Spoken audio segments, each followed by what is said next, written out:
We'll call the Public Works Committee meeting to order.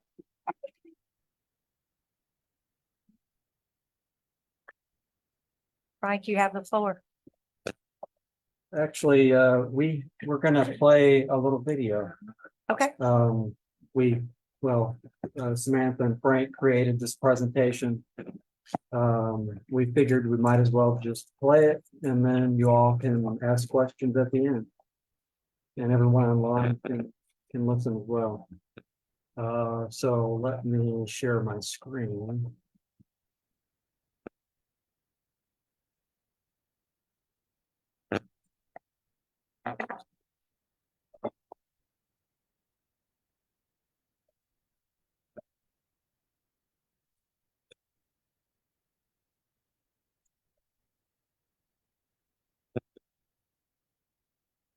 Last time we talked about the garbage rates, and this is our new proposal. We're going to go over the current rates, the target rates, and the recommendations to make.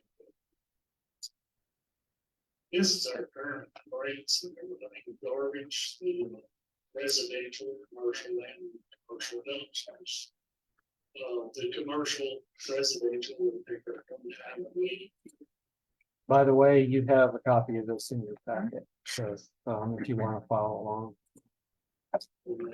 $82,700 a month in revenue, and that is 61% of our customers.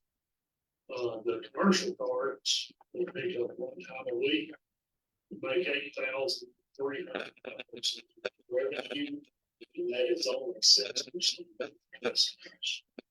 The commercial dumpster rate, we pick up several times a week. We pick up to 6 times a week. On some of them, that is $44,000 a monthly revenue, and that is 33% of the revenue. Our monthly revenue average per customer, we have 5,947 customers. On residential, it costs us $15, or they pay $15.27.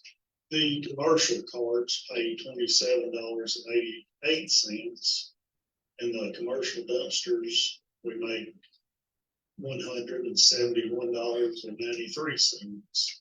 On the monthly average, we pay $51,833 average to CWS just to get rid of the garbage.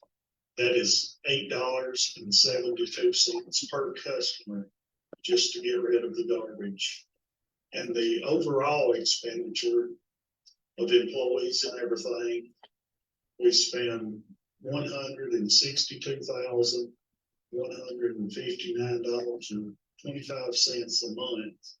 That is $27.28 per customer. One of the things that we're working on is the intervals between the cards, as 1, 2, and 3 cards instead. We are planning for capital excess, replacement and maintenance of different things. The landfill, we have maintenance on it. The equipment, as you know, is older and it needs to be replaced. The major repair bills on the old equipment. We had the 2014 model truck that we just spent $20,000 on for an unseen maintenance expense.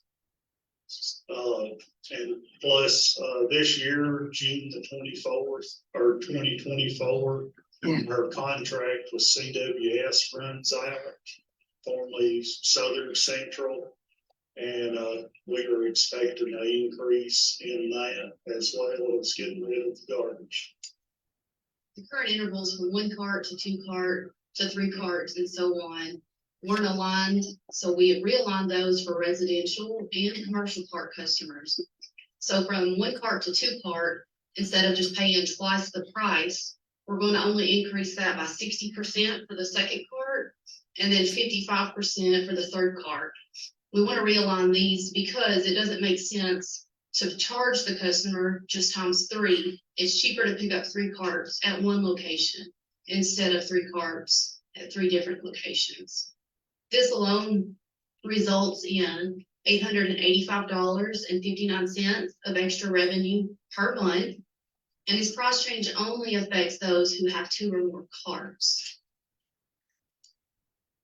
Similar to the 96-gallon rollout carts for residential and commercial customers, we want to realign the commercial dumpster rate intervals from 1 time a week pickup to 2 times a week, all the way up to 6 times per week pickup.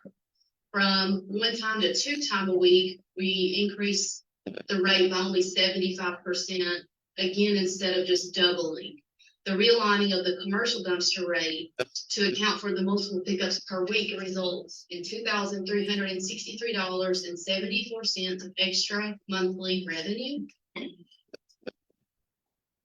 we realign those intervals between the carts and the dumpster pickups per week, we need to look at the plan for capital asset replacement and maintenance for the landfill, for future equipment, and repair bills on the equipment as it ages. To plan for future capital assets and maintenance, we have budgeted for this current fiscal year $350,000 to replace the 2014 Mack. That is the truck we just had a $20,000 repair bill approved on. We can only afford that truck if we increase solid waste rates in this current year budget as adopted. We also need a garage for the garbage trucks to sit in and keep them out of the weather and increase their longevity, their lifespan. We have future landfill expenses expected over the next few years. We have a total of $500,000. A trailer to haul garbage on Saturdays. The Saturday pickups are not able to be taken to CWS immediately. We have to wait till Monday the next week to dispose of that garbage. We need somewhere to hold it over the weekend. And then we have our 2009 Mack and our 1999 Volvos that need to be repaired pretty soon. So we have $400,000 between 24-25 and fiscal year 25-26, and $325,000 for the 1999 Volvo. As these trucks are aged out and we get new ones, the repair and maintenance of those trucks should go down over time. And then additional landfill maintenance after the initial landfill purchase and repair expenditure in fiscal years 24-25 and fiscal year 25-26. Overall, we have $1.8 million over the next 5.5 years. That results in $339,000 and $339,090.91 of additional expenditures over the operating expenditures that we already have in the solid waste department. The last issue to address is the contract with CWS, or what was formerly known as Southern Central. The contract expires in June of 2024.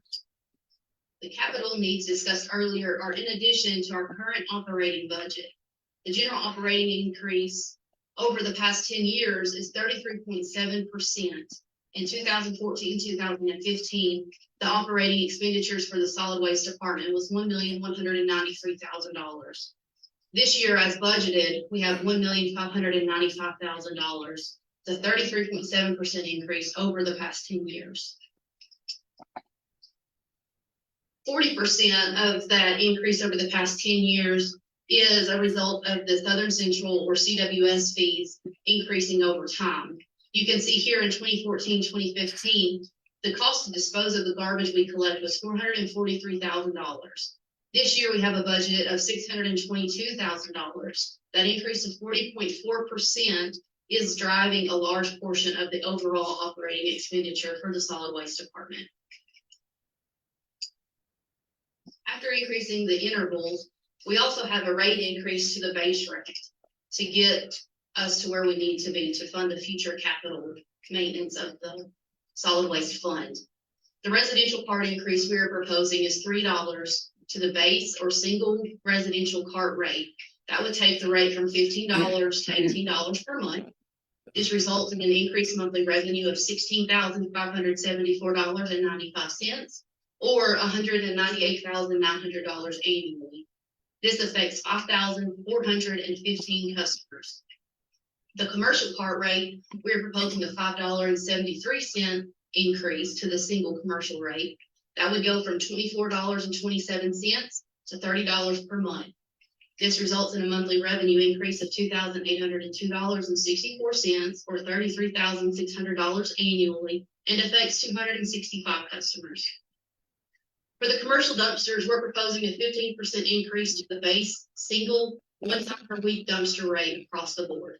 Your 4-yard dumpster would go up $14.07 from $96.93 to $111. 6-yard dumpster would go up $15.86, which would be from $109.23 to $125.09. The 8-yard single rate dumpster would go up $17.53. So from $120.78 to $138.31.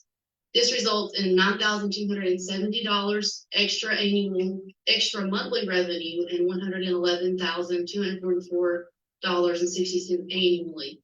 This is affecting 263 dumpsters, but only 249 customers, as there are some customers who have more than one dumpster at their location. This slide is the same information as summarized previously, but it shows you the increase per customer and how many customers are affected. So for your residential single cart customers, from $15 to $18, the $3 increase, it affects 5,254 customers for an increase in monthly revenue of $15,762. For your commercial carts on the second table, one cart goes from $24.27 to $30, an increase of $5.73 that affects 184 customers. Currently, no one has 5 commercial carts, but that rate would go from $58.77 to $116.06. This is a table of the commercial dumpster rate increases as summarized in a previous slide. Your 4-yard dumpster, one time per week customer would go from $96.93 to $111. There are 54 of those customers, and that results in $759.78 extra monthly revenue. Your 8-yard per week customers, 8-yard 6 time per week customers are currently at $550.09. We have 9 of those dumpsters out there, and their new rate would be $735.21 per month per dumpster. So your increase there is $185.12 per dumpster, resulting in an average additional monthly revenue of $1,666.12. Okay, to sum it all up, we're addressing the following with a large impact on commercial customers and minimize the impact on the residential customers. We are witnessing major repair and maintenance costs to keep older trucks on the road and operating. We are also facing large expenses to maintain our current landfill. We need approximately an extra $340,000 in revenue each year to fund these future major capital expenditures and retire old equipment that is costing more and more each year. As proposed, the corrected rate statement intervals and fee increase will provide $343,775 in additional revenue annually to fund the solid waste fund for the immediate and near future capital needs while maintaining current operation expenditures demand.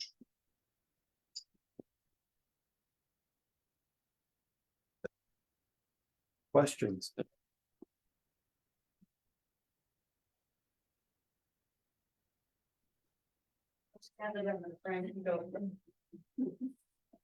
I mean, this is something that, I mean, the vehicles, they sit out in the weather all year long. Summer, rain, snow in the winter. I'd like to build a shed for them somewhere I mean, that's gonna help. The, we got landfill expenses that's probably coming up. We've got, our just different things that the state's requiring us to do. And, the equipment, it is going up a lot higher. I mean, we have had a knuckle boom that we bought. We bought one in 2020 and then we bought another in 2022 that went up like $60-some thousand. So garbage trucks and stuff are going up. And I mean, as far as, I kind of feel that we need to raise the rates to fund the everything because of the, it's costing more and more to get rid of the garbage and everything too. When was the last increase? I vaguely recall the increase. We had a $1.50 increase for residential, 2 year ago, 3 year ago, Just $1. $1.50. I think it was October of 2021. Yeah, Actually seen it applied to the bills. Does it cost more to pick up a commercial cart than it does a residential cart once a week?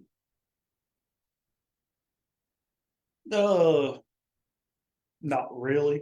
I was just curious why I mean, the rate is the higher. the commercial, that is one thing, it's always been higher. Typically, most of them do have, I mean, they're full.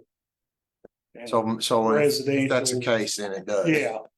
Yeah, I mean, they're a lot fuller and everything, normally got heavier garbage, so, Maybe more spread out too. Not yeah, as- yeah, they are. I think you had said that usually the guys had to actually get out of the Yeah, truck and and- move them around instead Yeah. of just picking them up and dumping them. So that's the answer to why a commercial Yeah, I cart mean, you is do, you gotta get out, $8 there'll more be than some apartments and stuff, and they got. You do have to get out, most of them, because they got them all squished together, and they got them in a certain area. So, they do have to get out and roll it up to the truck. Get in there and pick it up and everything, and roll the next one. Right. So.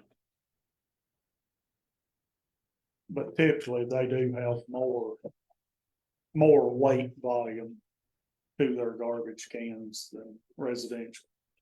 I mean, they are some residential that they got a lot in there.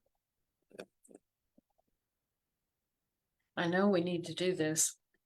The thing that concerns me is that we just had a tax increase. And I'm afraid people are gonna be screaming. Just a thought. Well, that's the thing about these, is the tax increase, not unless y'all give me money from the taxes from the general fund. See, this here kind of funds itself. Oh, I agree, we need to. I agree. I So- did notice that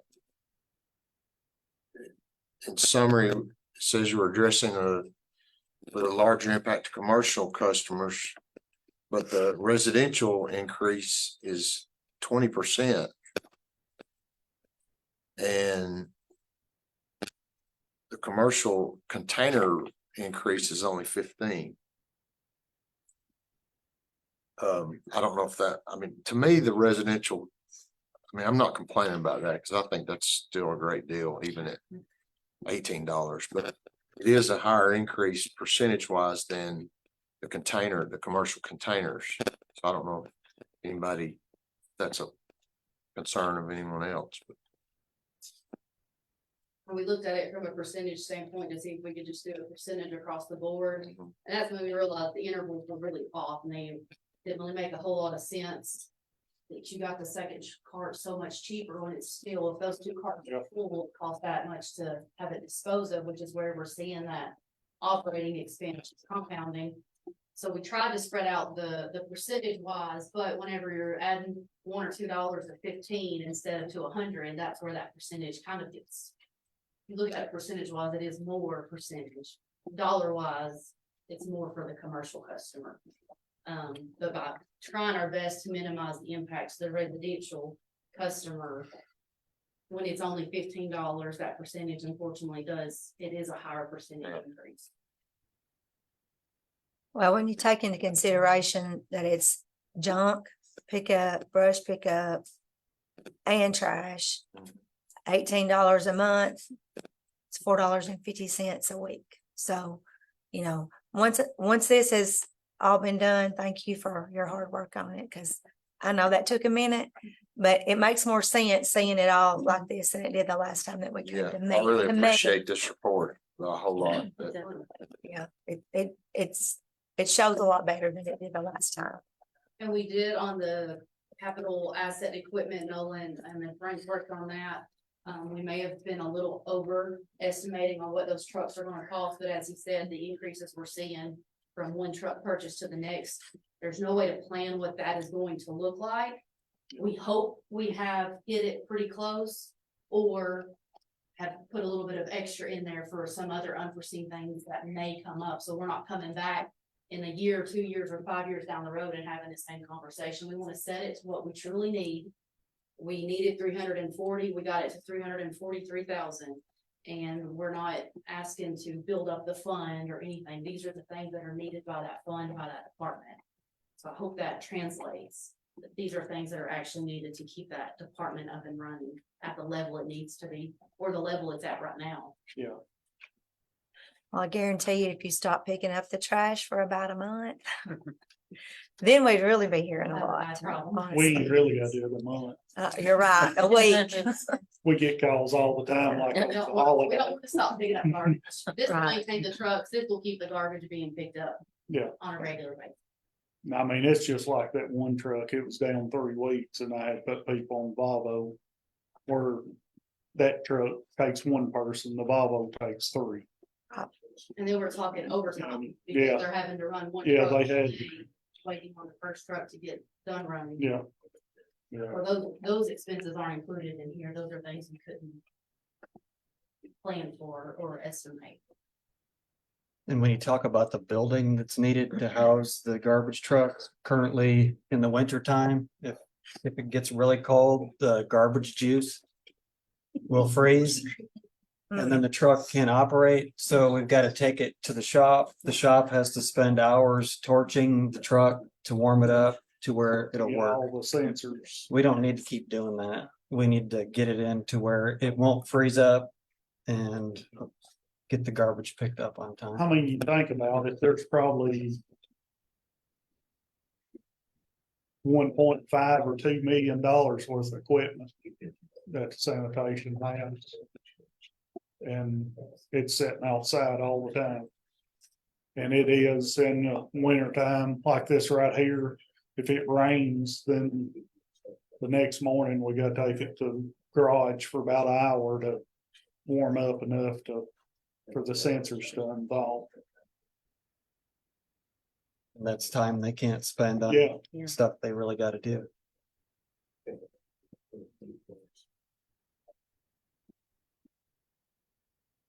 I'll make a motion, we approve these rate changes and recommend them to the full board.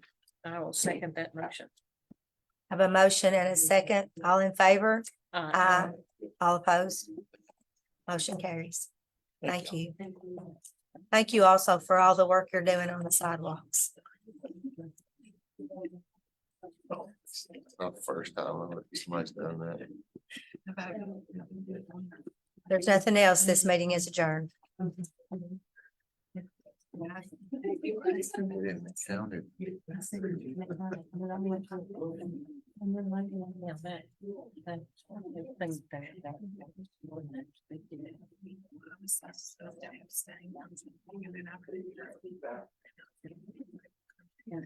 I heard you scratching earlier. That was excellent.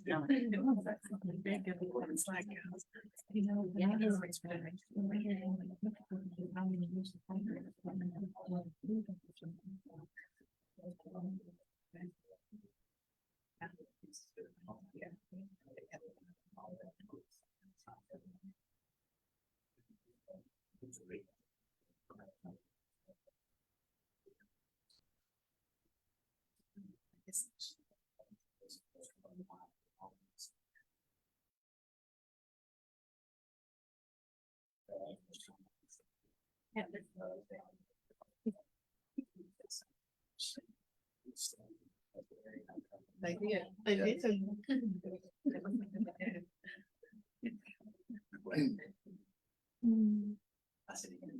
Parks and Rec, right?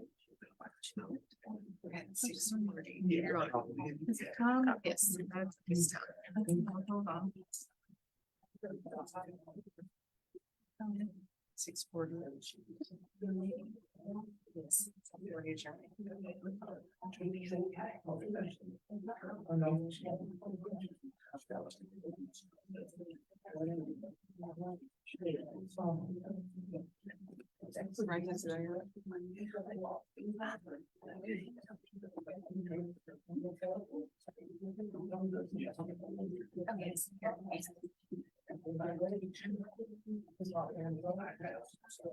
The time is now 6:40. We'll call the Parks and Rec Committee meeting to order.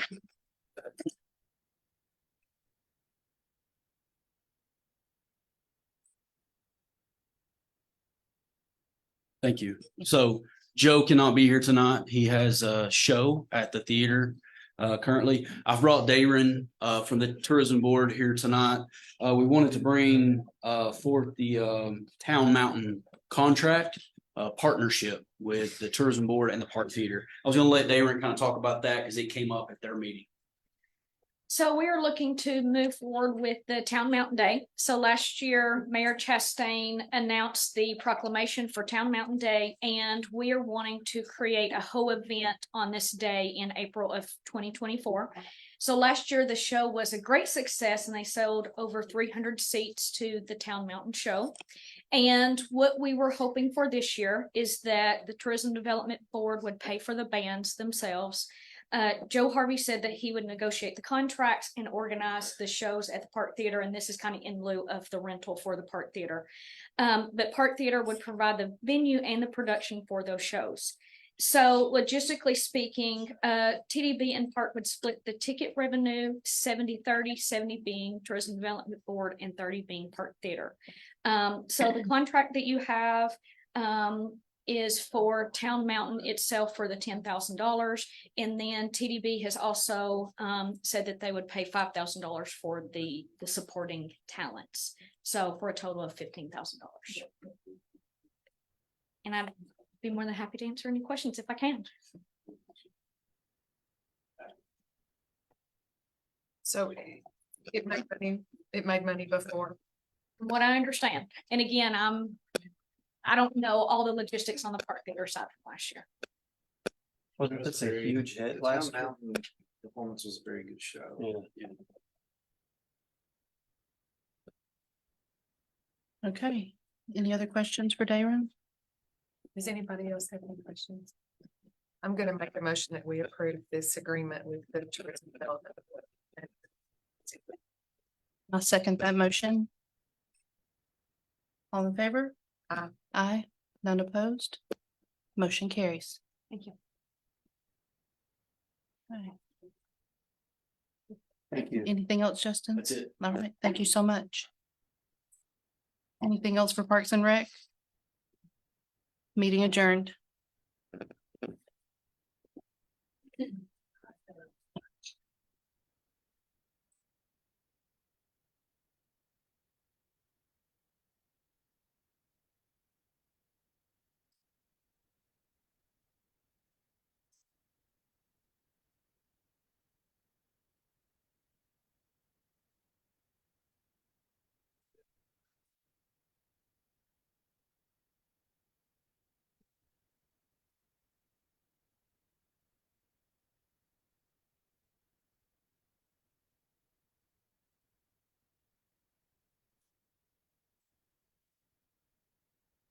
Oh. That's together. Yeah, TDB would pay Town Mountain $10,000 of production cost. Pay out 17. So for us. So for them, we'll have to pay that out, so we'll need to go to the board, so we'll pay that. Okay. They're paying. Okay. I don't know. But the end payment's gonna be 17 to them. So we're gonna have to take it to the board. Yeah, I'm not just talking about the split.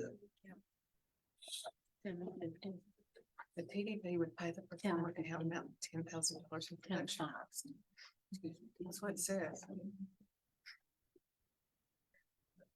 But she did say $1,000 in incidental production costs. What in that, was that then? Was that? us?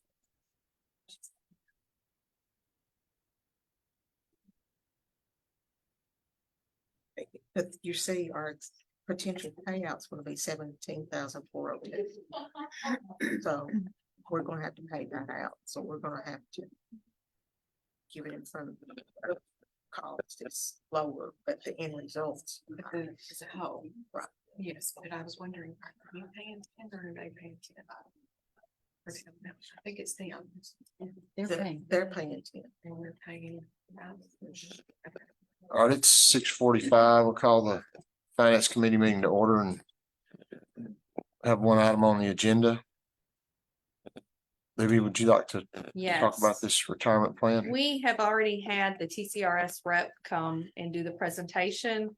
But we decided not to take a vote at that time because Rachel wasn't here. And I see Stacy's not here. Really, the purpose of this meeting is just to make a determination. Do we want to forward this to the board to further discuss moving from our TCRS pension plan, the legacy, to the hybrid plan? If you have any questions. Well, this is what we've had continuing conversations about, Yes, correct? ma'am. Just want, nothing has changed since we've kind of followed through in the last year or two.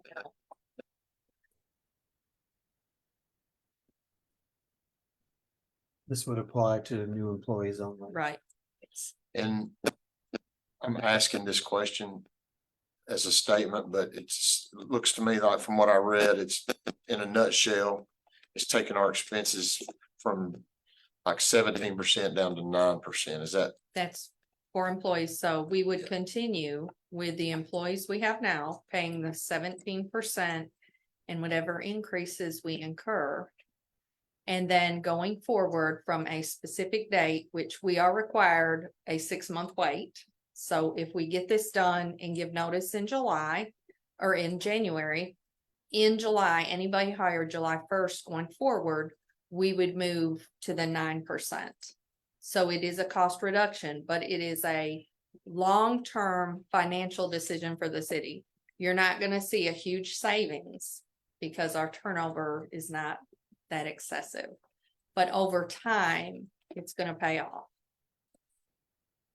And Our rate for the legacy is not gonna go down. So whether we move plans or not, we're always gonna see an increase there. We have a very large unfunded balance. And I know you've said this more than once, that the new hires don't seem to be that interested in the existing plan that we have now anyway. Pension doesn't sell like it used to, and employees don't stay like they used to. The workforce nowadays comes in 3, you might get 5 years out of them and then they're moving on. What's more attractive to them is a 401k, and with this plan, so currently if an employee works, it's a defined benefit fully funded by the employer. They don't take anything with them. The new plan, the hybrid, half of it is a defined benefit, half of it is a 401k. So if I only work 3 years, I'm not gonna get that defined benefit, but I am gonna be able to take my 401k with me. Because they put money into that. And the city does too. Yeah, but they are invested in Yes. that. Yes, Mhm. okay. It's a cash and carry where currently you don't have that. It is more attractive too. We hire a lot of employees in with a 401k. And they can't put it anywhere because the only thing the city offers is a 457. You can't put 401k into a 457, so they can't grow it. This would also be more lucrative if people are coming and they've already established a 401k plan. They can roll that over into this and then continue to contribute pre-tax.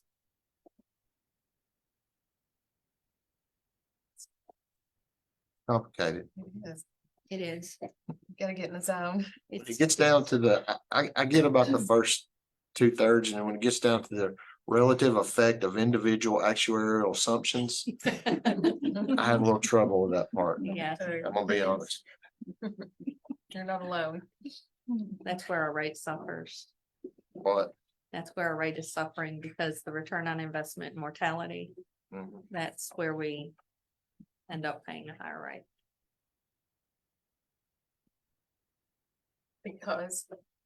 Because your returns like that investments and people live longer. And it costs us more when people live longer. It's positive, yeah.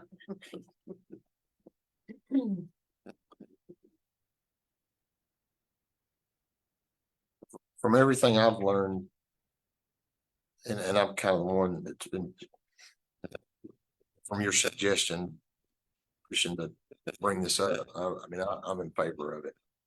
So far, I think it seems like a deal for everyone. Especially since that's what seemed to be what potential employees are in favor of, you know. I've talked to, Cookville did it, I think 3 or 4 years ago, and I talked to one today, they did it back in 2009. This isn't something that just came up, I know we started talking about it in budget last year, but TCRS has been talking to me about it for several years. I'm gonna add to, I don't need to jump in, No, but you go right ahead. the unfunded balance, so what we're talking about, the legacy versus the hybrid, we're not gonna start seeing those savings for a very long time before we've gotta get more of those employees than we have currently employed. But in the meantime, that unfunded balance is still there and it's something we have to consider. So right now, we don't pay into TCRS for the first 6 months of an employee's tenure with the city. So whenever they hit their 5 years, they get that 6 months back, but we never actually write a check to TCRS. So to start getting that 17% down quicker than just waiting on those new employees to take over the majority of our employee base, we could pay, if we budget 17% every year for every employee for whether the position is filled or not. So at the end of the budget, if we said we were gonna spend 20,000 for police retirement, but we only spent 15, we have a mechanism that we can take that $5,000 that's already been budgeted to pay into TCRS and pay that towards that unfunded balance to drive that 17% rate down more quickly than it's going to fall off if we don't contribute extra to that unfunded balance. It's hopefully the returns are gonna be better and that unfunded balance is gonna go down, but as people live longer, It's a very large unfunded balance. we've gotta drive that down in some fashion. And the other mechanism would be next year during budget, look at rounding that 17.04% up to 18 or 19%. And that's how most cities got ahead of this years and years ago. They started contributing extra because they saw this trend coming. And now we're trying to play catch up with that.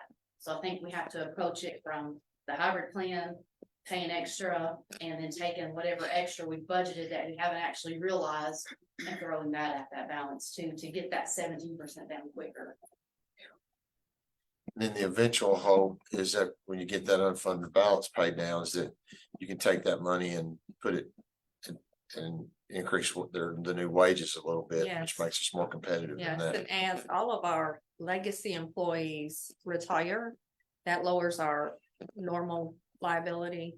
And eventually everyone would be on the hybrid and you wouldn't have that cost or the unfunded balance. I think if we didn't have an unfunded balance, our rate would be 7%. 7.77. But We're paying 17. unfortunately, the majority of that 17% is going to that unfunded balance. So the quicker we can get that down, and that's what he said last time about just paying that off.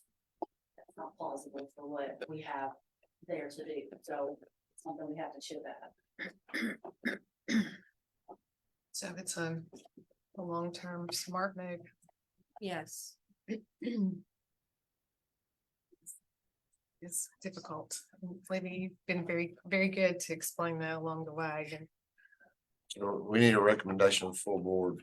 Yes, Yeah. what I'd like is for the finance committee to recommend it so the full board can discuss it and decide if we want to go forward or not. Mhm.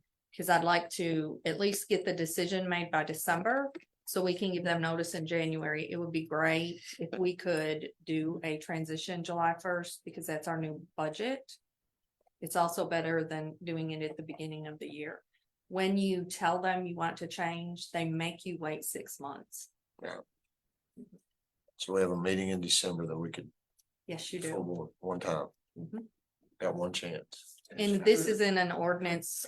We probably want to do like a resolution just to memorialize that we made a decision to change. I guess I will make the motion that we go forward with this and present it to the full board in the December meeting for the hybrid plan here. I'll second that motion. All in favor? Aye. Motion carries. Thank Thank you. you, Libby. Anything else to come before the finance committee? This meeting's adjourned.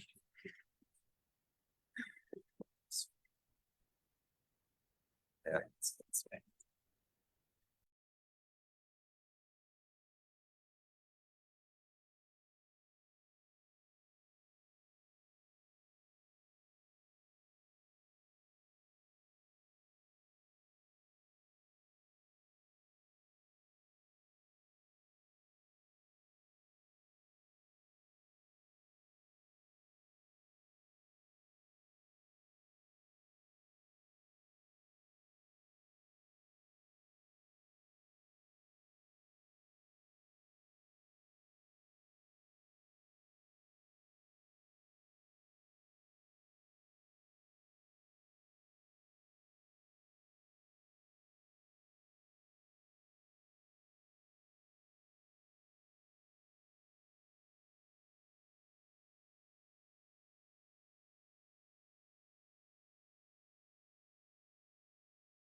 We will call to order this regularly scheduled meeting of the McMinnville City Board of Mayor and Aldermen. The first item on the agenda is roll call.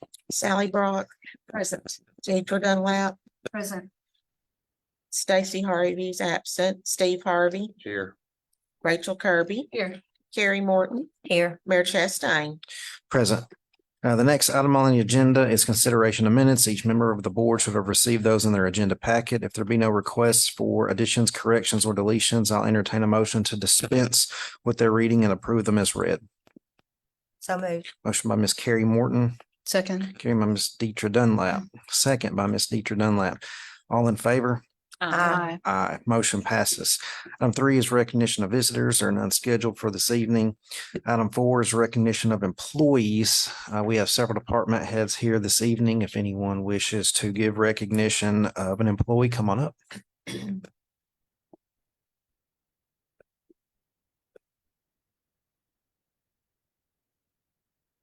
I don't guess I've got just a certain employee, but my whole department, they are really working hard. Hank and them are getting up the Christmas lights.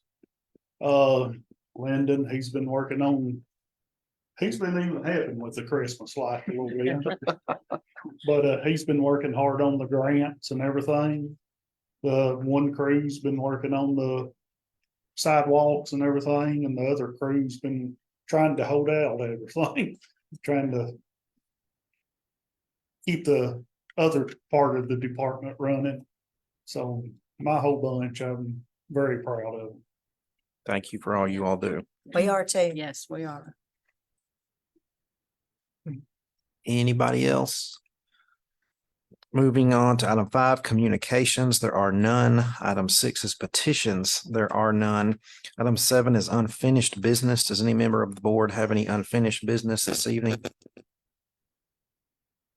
Hearing none, we'll move to item 8, new business. Any new business for the board? Hearing none, we'll move on to item 9, resolutions. Item 9A is resolution number 2236 of the city of McMinnville to affirm the action taken by the Parks and Recreation Committee for Joe Harvey to sign a tentative contract for Gangsta Grass and for the city administrator to issue the necessary paperwork on behalf of the city and to set the date for this resolution to become effective. Do I have a motion to approve? So moved. Motion by Ms. Deidre Dunlap, Second. second by Ms. Rachel Kirby. Any questions or discussion? Justin, what's Gangsta Grass?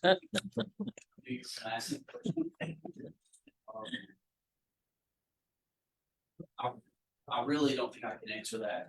I actually Googled them yesterday, and listened to some of their music. It's a mix of bluegrass and hip hop. And I think they've been on America's Got Talent. It's pretty cool. All right.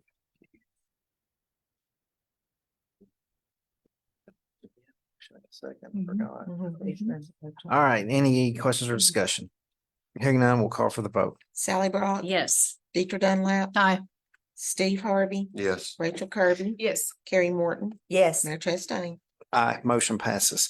Item 9B is resolution number 2237 of the city of McMinnville to affirm action taken by the Parks and Recreation Committee for Joe Harvey to sign a tentative contract for the Killer Bees and for the city administrator to issue necessary paperwork on behalf of the city and to set the date for this resolution to become effective. Do I have a motion to approve? So moved. Motion by Ms. Sally Brock, Second. second by Ms. Rachel Kirby. Any questions or discussion? Hearing none, we'll call for the vote. Sally Brock, Yes. Deidre Dunlap, Aye. Steve Harvey, Yes. Rachel Kirby, Yes. Carrie Morton, Yes. Mayor Chastain. Aye, motion passes. Item 9C is resolution number 2240 of the city of McMinnville to accept state assistance for the development of Bobby Ray Wetland Park. Do I have a motion to approve? So moved. Motion by Ms. Carrie Morton, Second. second by Ms. Sally Brock. Do we have any information or context for this item? We do. Mr. Lyndon Bissell is here. Public Works, our stormwater manager. So back in August, we applied for a grant, competitive ARP grant with TDEC. And this was one of our projects that we thought we could do some stormwater management and help the residents here in McMinnville. This particular grant would fund a large boardwalk and open classroom seating and a constructed wetland out behind the Bobby Ray School to help hold stormwater and keep it there so it wouldn't be a less of an impact on the neighboring people. But yeah, that's pretty much it. It's $500,000, 26,500 co-payment. with that. Is it on the Bobby Ray School property? It is on the school property. Before we applied for the grant, we got a letter of support from the school board and school system before we even did anything, Okay. just to make sure they're good. there Even any met type- with them yesterday to make double check, Mhm. knowing that we were coming here tonight, so. That's it. Any retention, detention ponding necessary in that area too? Yeah, so the wetland itself will be the detention. The berms and things like that. When the water comes in there, it'll be held in the wetland until it reaches a certain point and then goes on its natural path to the sinkhole located there. But the goal is to hold as much volume as we can in that area before it sends off to the next. Any further questions or discussion? Hearing none, we'll call for the vote. Sally Brock, Yes. Deidre Dunlap, Aye. Steve Harvey, Yes. Rachel Kirby, Yes, Carrie Morton, Yes, Mayor Chastain. Aye, motion passes. Item 9D is resolution number 2241 of the city of McMinnville to accept state assistance for the development of stormwater management system located at 206 and 208 Potter Lane. Do I have a motion to approve? So moved. Motion by Ms. Deidre Dunlap, second. second by Ms. Carrie Morton. Once again, we have Mr. Lyndon Bissell. We actually applied for 2 grants and got awarded both of them. So this is all another $500,000. This one's a little different. Instead of a boardwalk, there's walking path, there's a wetland garden, rain gardens, and on-site detention. It's literally just a park for stormwater management. There'll be placards set up everywhere for people to learn the system out there and what each thing does. Same thing, same amount of money, same co-payment associated with it. Right, any questions or discussion? Hearing none, we'll call for the vote. Sally Brock, Yes. Deidre Dunlap, Aye. Steve Harvey, Yes. Rachel Kirby, yes, Carrie Morton, Yes, Mayor Chastain. Aye, motion passes. Item 9E is resolution number 2242 of the city of McMinnville to apply for a community facilities grant of $50,000 from the USDA to assist with the purchase of a new garbage truck. Do I have a motion to approve? So moved. Motion by Ms. Sally Brock, second, second by Ms. Rachel Kirby. Yeah, so we're applying for this community facilities grant. It's through the United States Department of Agriculture. They will match us a max of $50,000 for any kind of truck vehicle that we need. So for this one, we decided to go with the garbage truck, $50K for however much garbage truck is. We thought it'd be a good one for it. We just need the resolution passed to submit the application, and we should know within a month if we got it or not. I told you he's been working on this. Good job. Yes. Smaller work. No more putting up Christmas lights, just keep writing grants. Yeah, all these little snowflakes. Dang. Yeah, That's a good idea. I love it. Any questions or discussions on resolution 2242? Hearing none, we'll call for the vote. Sally Brock, Yes. Deidre Dunlap, Aye. Steve Harvey, Yes. Rachel Kirby, yes, Carrie Morton, yes, Mayor Chastain. Aye, motion passes. Item 10 is ordinances. Item 10A is ordinance number 1870 of the city of McMinnville to amend ordinance number 1848 regarding energy code adoptions to follow state regulations. Do I have a motion to approve? so moved. Motion by Ms. Carrie Morton, Second. second by Ms. Deidre Dunlap. So this stems, we had a recent audit with the state and in July, a new House bill took effect. And so we just have to mimic the state's verbiage for our adoption of the energy code. The basic breakdown is instead of why we adopted the 2018 versions of the code, we're running off the 2009 versions of tables, which is a lower R value in walls and ceilings, all that stuff. So this just clarifies that and so that we're in compliance with the state.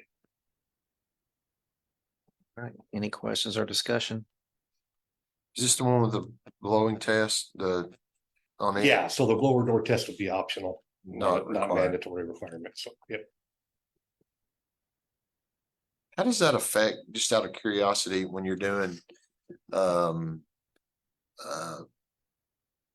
crawl space, air and attic Does that change the whole blow door test? Crawl space, not so much. Attica cancel, the blower border test is you're looking at. If you get the energy code, you're sealing up all your walls, you got your insulation, you're getting that. So you got a amount that they don't want it to exceed on that blower door test to get it sealed up real tight. The tighter it's sealed up, more energy efficient it is. But with that, I agree with the state, it's smart to have it optional. If you start getting a house too tight, then if you get a sickness going around, that sickness is not going to exit the house very easily either, where if you have some air exchanges coming in, then you would on that. So your different R values, how you got it sealed up, all that would affect the blower door test.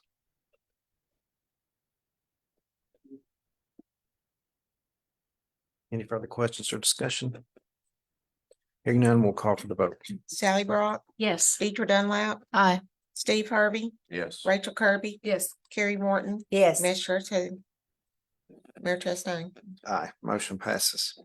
Item 10B is ordinance number 1871 of the city of McMinnville to amend section 14.502.3A of Title 14 of the official zoning code and to set the date that this ordinance shall become effective. Do I have a motion to approve?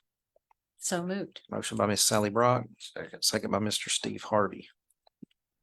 So this one is currently the regs for R2 under special exception for multifamily differ from that of the C2 district, R5 district and others. So this just makes it all uniform where the regulations are the same for that multifamily special exception in all zone districts.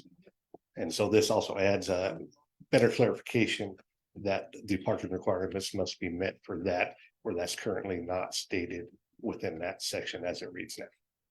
So this just makes it all uniform. Process will be the same. No, it's not easier. It's not expedited, any of that. Just clarifies and makes it the same across the board. Any questions or, sorry. Me too. It's already allowed in R2. It's Yes. just not the same. Yeah, the requirements requirements as are just different. other- This just makes the requirements uniform throughout the zoning code. Any further questions or discussion? Hearing none, we'll call for the vote. Sally Brock, Yes. Deidre Dunlap, Aye. Steve Harvey, Yes. Rachel Kirby, Yes. Carrie Morton, Yes. Mayor Chastain. Aye, motion passes. Item 10C is ordinance number 1872 of the city of McMinnville to change the zoning classification of a property located on Wagner Street from R1 low density residential to R2 medium density residential and to express the time that this ordinance shall become effective. Have a motion to approve.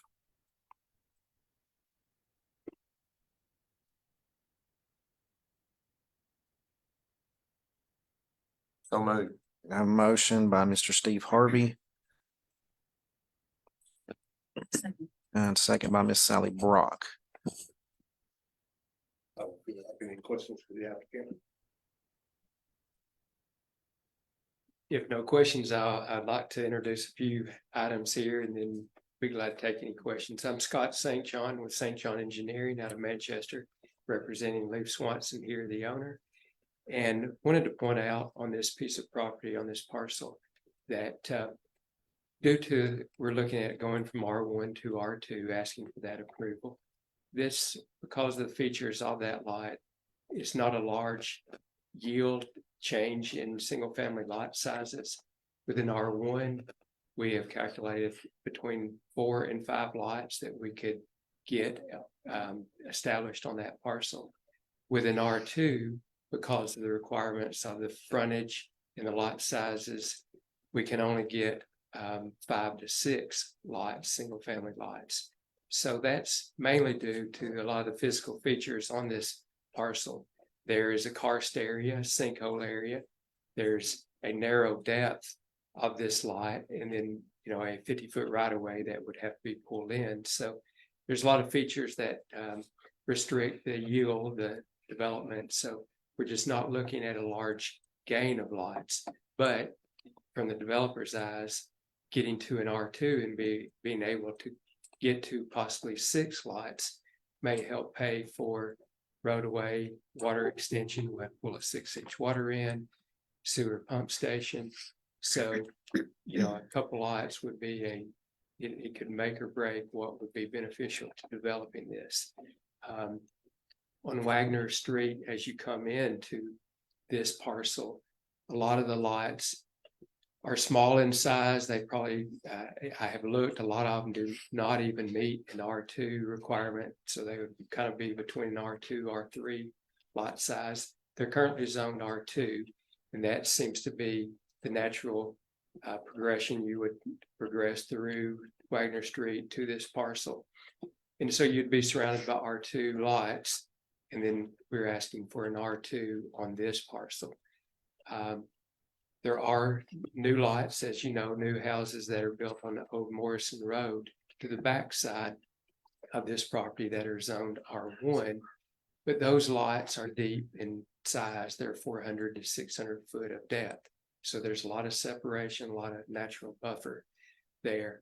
So it's really not, we see that it's not an impact to those lots on the Old Morrison Road. But again, we are asking for an R2, and be glad to answer any questions. Wanted to make sure we all understood that, yes, it's connected by R2 on the Wagner Street side.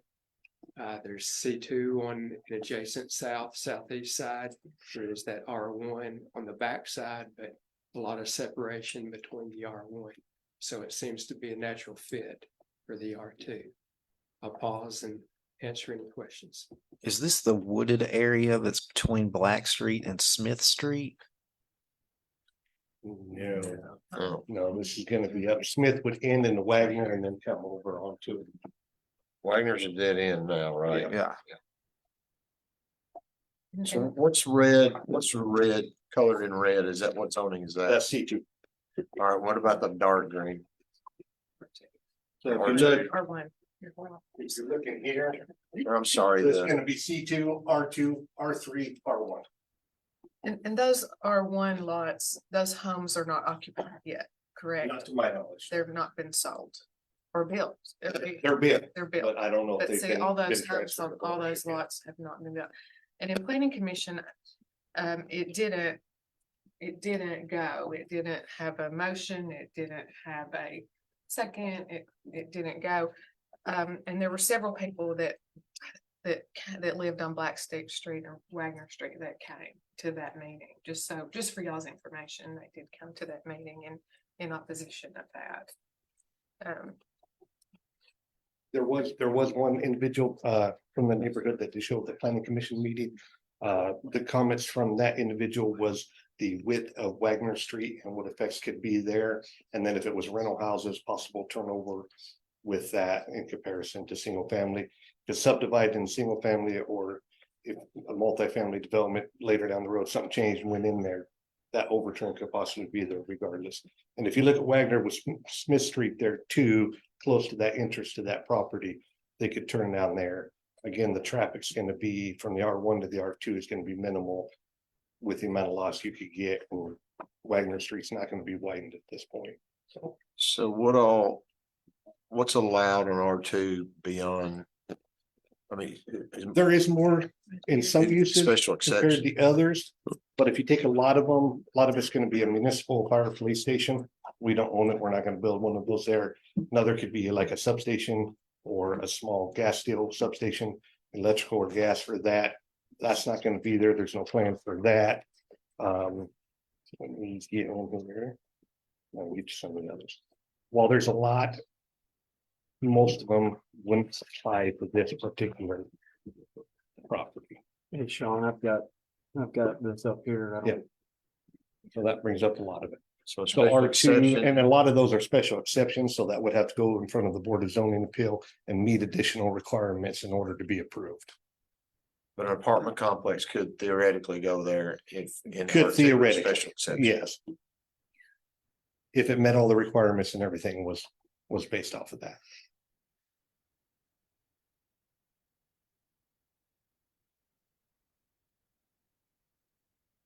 But again, a lot of them, like the daycare center, that was a change that went through a while back. That have to be an existing building, 3,000 square foot in size. It's a vacant lot. That one's not gonna go. Parking lot, unless somebody bought it that had that commercial and did a big commercial development there, there'd be no sense for that. The school, that lot's not gonna be big enough to house a school. That wouldn't be a good location for the school. That's not gonna be there. So a lot of those other home occupations, there'd have to be homes on there, and again, meet those different additional requirements in order for approval. The lot's larger is a touching R2 adjacent to it, and staff would recommend.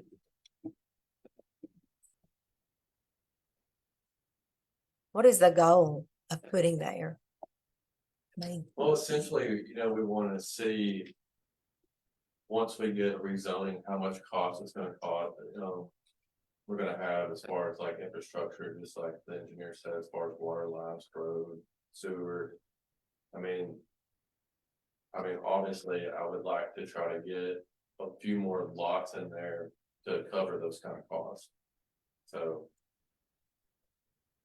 And from a development standpoint too, the more lots you get, the higher quality house you could get within the same or not much higher cost, because you're spreading that cost amongst 6 houses or 7 houses rather than 4 houses. well, it's a So take the restricted, cost of the road, all that type of stuff. yeah, it's a restricted development too, because of the way the shape of the lot and the entrance in it. So. That makes it a little bit more unique.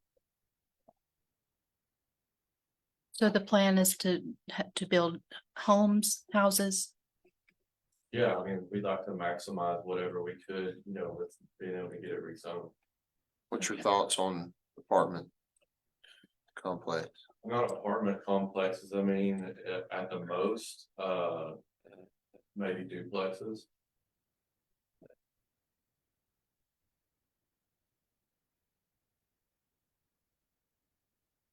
But again, it's all about trying to get it rezoned so we can maximize as many lots as we can get in it. So it touches commercial R2 and R1, is that right? Correct. And there's houses on all of those 10 lots, correct, behind that touch it? Correct. And they're all built and ready to Yeah. sell, but nobody in them yet. I don't know how many have been traded. But the houses are built along the road. Yeah. So, Mhm. it's about, like you said, 500 or 600 feet from the house to the back of their property. With a whole bunch of woods. There's some natural buffering between those 10 lots and this lot and stuff.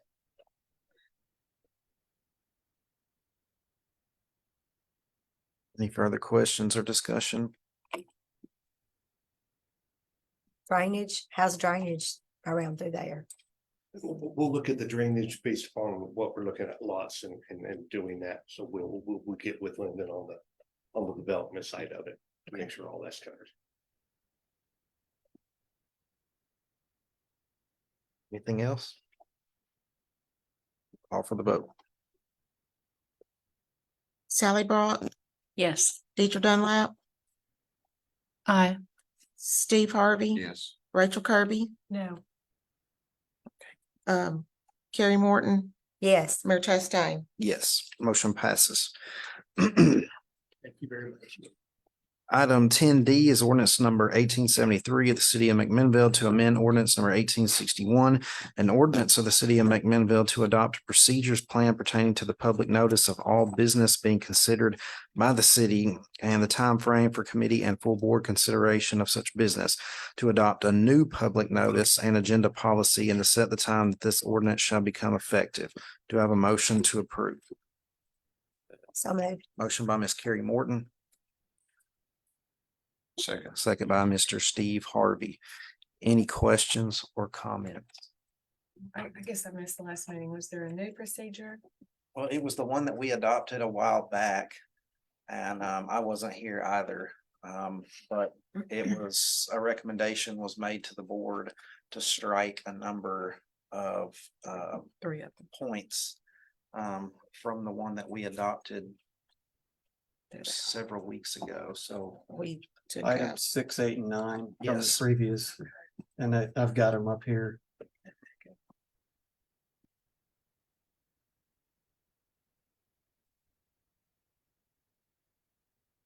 The requirement to sign up ahead of a meeting removed. The requirement for someone that's wanting to speak to to sign up for, on a comment sheet, and then all comments must be related to items on the agenda that was removed, so. Thank you.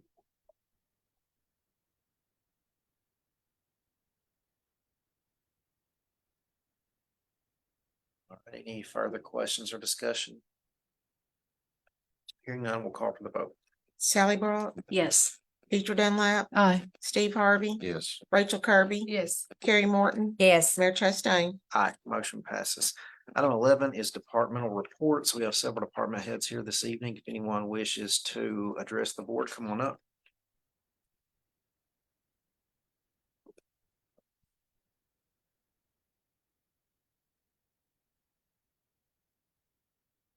Just wanted to mention a couple things. We have McMinnville on Ice officially opens this Friday. So we're excited about that. Place looks great. Thanks to Hank and his guys and my guys for setting it all up. Christmas parade is this Saturday. Lineup starts at 11:30. We'll start moving towards DC Tire around 1:30, 1:45. Parade starts at 2.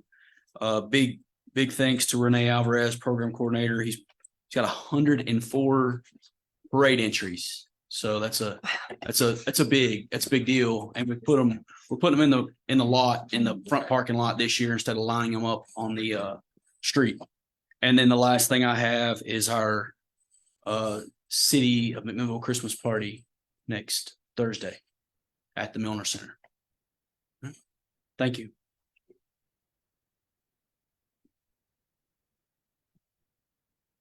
Mr. Main, do you have anything? I have a couple things. Thank you for allowing us to reschedule this meeting. As you could tell, we had a lot of stuff that we needed to work through, so thank you. I want to congratulate Sean Garrett and his staff, Bob Mathis, Urson Horton. They've got more certifications than I've ever seen in one office. They have a fully certified staff. That's never happened in my time here. So congratulations to their staff. They're not done. They're gonna keep getting certified until there's no certifications left. I'm confident of that. So we appreciate that. And then Samantha and Frank. We worked a lot of hours on that presentation. Great job, both of you. And then I just want to double down on the public works. Those guys have been really getting after it in all areas of town. So good job to them. And that's all I've got. All right. Anything else to come before the board? Yes, I want to thank the city for having a parade on my birthday. Thank you very much. All right, if there's nothing else for the group, we will consider this meeting adjourned. Thank you.